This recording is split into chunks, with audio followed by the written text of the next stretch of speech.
Okay, so the question is, what is AnthroCon, and rather, what is AnthroCon to me? Well, AnthroCon is the one place that I can come, really, and all the aspects of who I am as a person get to just kind of be, and I get to be who I like to be.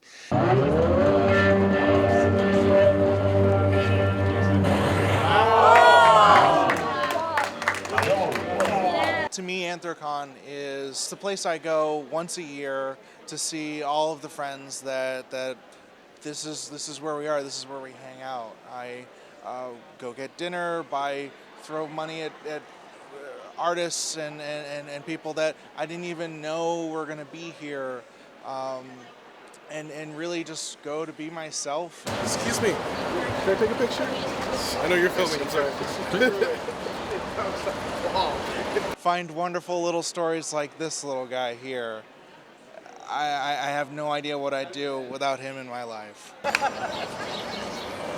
So, answer to your question, it opened my creativity. So I never thought I was this creative, and when AnthroCon came to town, yes, I did took it over from Fernando, but it made me think deeper for the community, for furries. So basically, my answer to your question will be, it opened my creativity. This is the man you married. Married.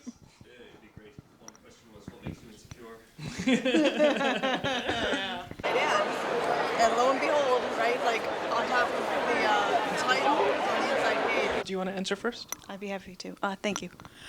To me, AnthroCon is like the big shebang of the year. It's sort of like a lot of things can happen on the internet. We're all on the internet. We're all furries in our own right. And then when it's time for AnthroCon, we all come out of our shells. We all meet in person. And whatever happened on the internet doesn't matter anymore, because AnthroCon is just where we all meet and become one big group, and all of our differences and all of our similarities, they all collide, and I think that's just so cool. Anything that is art is, walk away from it.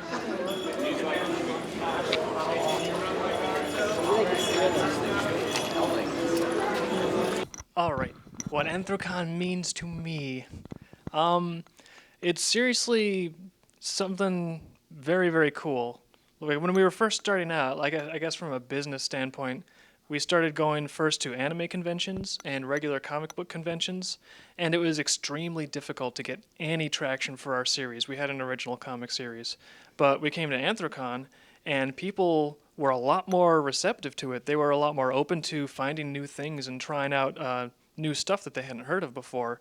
So back like over a decade ago, AnthroCon really helped us get a foothold in like connecting with customers. And ever since then, since we've grown and we've gotten a lot bigger and we have a lot of online readership, sometimes it can feel really abstract. You know, you look at a stat counter and it's like numbers on a screen, and you even doing a crowdfunding campaign, even talking to people online using the messaging apps, like it's still at the end of the day, you're looking at a screen. So when you actually get to go to a place and you meet all the people and you get to spend time with them and like play games with them and just have fun, it kind of takes the internet and makes it real. Like those relationships that you have with people, it turns it into something real that generates actual memories. So it takes you beyond just a screen, and it lets you spend some time and get to know people that you otherwise wouldn't really get to. And it's great, it's fun, and we have a great time here. And Plan A was actually fine. I'm surprised we didn't look over. How do you feel about Joe's Crab Shack?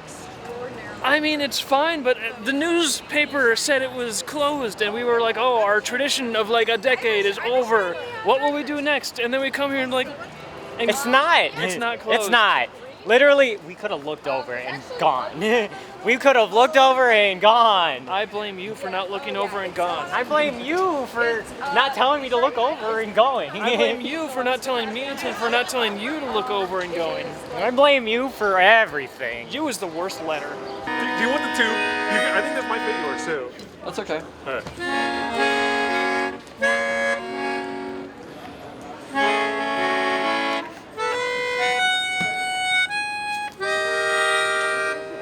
So what what does AnthroCon mean to me? Well, this is my first AnthroCon, so I suppose I've developed a new meaning for it in having actually experienced it.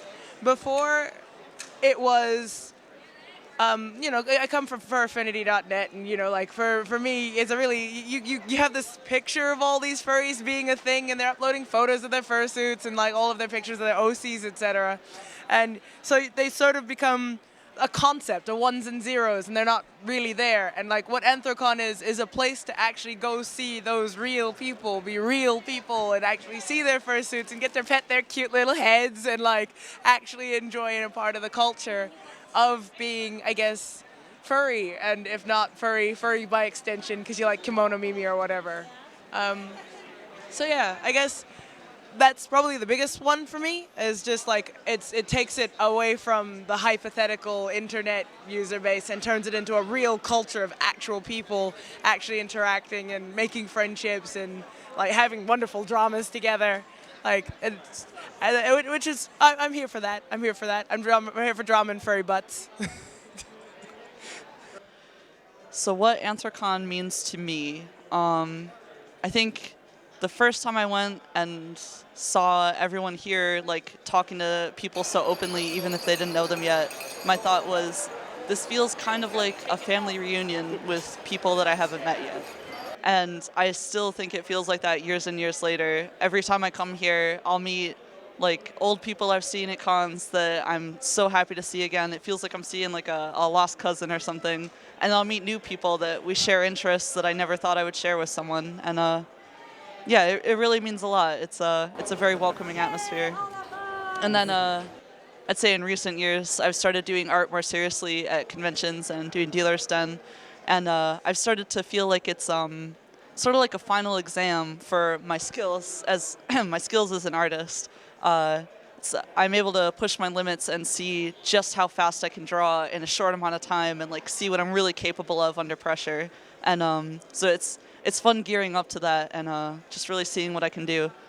My mother on her deathbed had my brother promise he would hinder me from getting into animation. So I went to Sheridan and I said, I'm doing it anyways, and got zero help from him and zero help from the teachers there, and a lot of things were against me. So I was just very persistent. Sheridan was a great college to learn the basics from, and then I got an opportunity to go over to Ireland to work with Don Bluth when, like I said, when I was 18, and it just escalated from there. So it comes full circle and stuff, and my brother reassures me so like over and over again. I actually made the right choice and stuff. So yes. Thank you, Lynn. AnthroCon is the convention that I go to every year, whether they want me there or not. It is my home convention. Even though I live several states away, it is the one that I always do every year without fail. I love these people, and they mostly tolerate me too. It is a whole lot of fun. The creativity you see on display from the costumers, the artists, the writers, it's just unbelievable. There's no other con that I do that feels so alive and so vibrant and just so creative. Everywhere you look, there is something cool to look at. So that's why I keep doing AnthroCon. I love it.